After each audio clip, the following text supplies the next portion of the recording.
एक स्त्री के दरवाजे के बाहर 3 साधु बैठे थे। स्त्री अपने घर से बाहर निकली तो उसने अपने दरवाजे पर सफ़ेद लंबे दाढ़ी वाले 3 साधुओं को बैठे देख उत्सुकता बस साधुओं के नज़दीक जाकर बोली, आप लोग मेरे दरवाजे के पास क्यों बैठे हैं? साधु बोले, हम सन्यासी हैं और भूखे हैं, तुम्हारे घर भोजन करना चाहते हैं। स्त्री ने साधुओं के मुख से ऐसा सुनकर उन्हें भोजन कराना अपना सौभाग्य समझा। स्त्री बोली, आप मेरे घर के अंदर आ जाइए, मैं आप तीनों को भोजन कराती हूँ।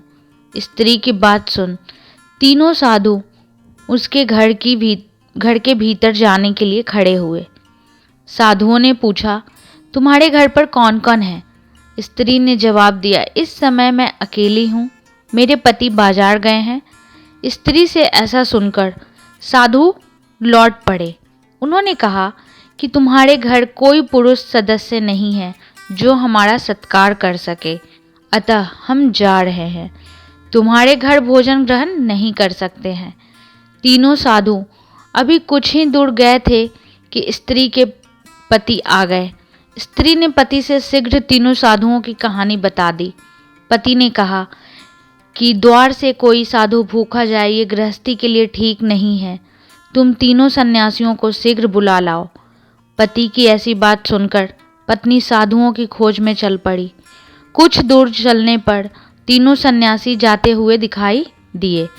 स्त्री ने आवाज़ लगाया और तीनों साधुओं को रोक लिया।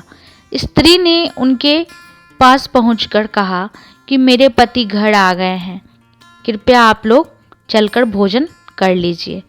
स्त्री से ऐसा सुनकर साधुओं ने कहा कि हम 3 साधु एक साथ किसी के घर नहीं जा सकते हैं, बल्कि बारी बारी से जाते हैं। भोजन के निमित्त हम तीनों का नाम प्रेम, धन और सफलता है। तुम बताओ, तीनों में से पहले किसको ले जाना चाहोगी अपने घर? सन्यासियों ने ऐसा कहकर और चुप हो गए। स्त्री उनकी बात सुनकर अपने पति के पास आकर बोली, हम किस साधु को पहले भोजन के लिए बुलाएं? पति ने जवाब दिया, धन को पहले बुला लो, धन के आ जाने से हमारी दरिद्रता सदा के लिए दूर हो जाएगी और हम सुखी हो जाएंगे। पत्नी ने कहा कि क्यों न हम सफलता को बुलाएं, सफलता के आ जाने से हमारे सारे काम सफल होंगे और निर्धनता भी दूर हो जाएगी। दोनों पति पत्नी में आपसी सहमति नहीं बन पाई कि किसको पहले बुलाया जाए। हार कर दोनों ने कहा कि चलो बोलते हैं, धन और सफलता नाम के साधु में से जिसका मन हो पहले वही हमारे घर पर आकर भोजन करे। उन दोनों के मुख से ये बात सुनकर तीनों साधु जाने लगे। स्त्री ने उन लोगों को रोकते हुए कहा, आप लोग मेरी बात सुन क्यों नहीं रहे हैं?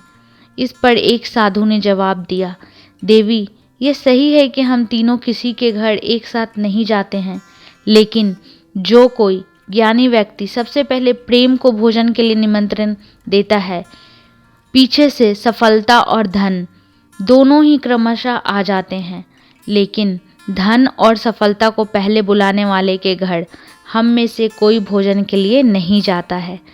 जहाँ प्रेम को जगह मिलता है, धन और सफलता अपने आप ही पहुँच जाते हैं। तो दोस्तों, इस कहानी से हमें क्या सीख मिलती है कि धन और सफलता बात की चीज़ें हैं। पहले हमें प्रेम को बुलाना चाहिए। अगर हम प्रेम से रहेंगे, अपने घर में भी लोगों को प्रेम देंगे, या प्रेम जितना आप दीजिएगा प्रेम आपको उतना ही मिलेगा, और प्रेम के बाद आपको धन और सफलता वो चीज़ें भी मिलेंगी। तो देखिए, जैसे ही स्त्री ने साधुओं को बोला कि पहले धन और सफलता आप दोनों चलिए, तो तीनों में से कोई भी हमारे घर नहीं आएगा। साधुओं ने मना कर दिया कि जो सबसे पहले धन और सफलता को बुलाता है उनके यहाँ हम तीनों में से कोई भी नहीं जाता है। तो हमें सबसे पहले प्रेम को बुलाना चाहिए, उसके बाद धन सफलता अपने आप आ जाएगा हमारे यहाँ। तो आई होप कि आप लोगों को यह एक छोटी सी कहानी स्टोरी पसंद आई होगी, और आप लोग इसे ज़रूर पसंद करेंगे। मैं आगे भी ऐसे स्टोरीज़ लेकर आती रहा करूँगी। जब तक के लिए अपना ध्यान रखिए, स्वस्थ रहिए, मस्त रहिए। और ये इस कहानी मुझे बहुत ही ज़्यादा पसंद आई है और ये हमारे आम ज़िंदगी में बहुत ही हम सीख देने वाली कहानी है, जो कि हम अपने जीवन में इस कहानी को उतारेंगे, इस कहानी की बातों को उतारेंगे। तो आई होप कि आप लोगों को यह कहानी पसंद आई होगी। तो please like, share and subscribe कर दे चैनल को, कंजूसी ना करें, बहुत ही मेहनत लगती है। बाय बाय, अपना ध्यान रखिए, स्वस्थ रहिए, मस्त रहिए।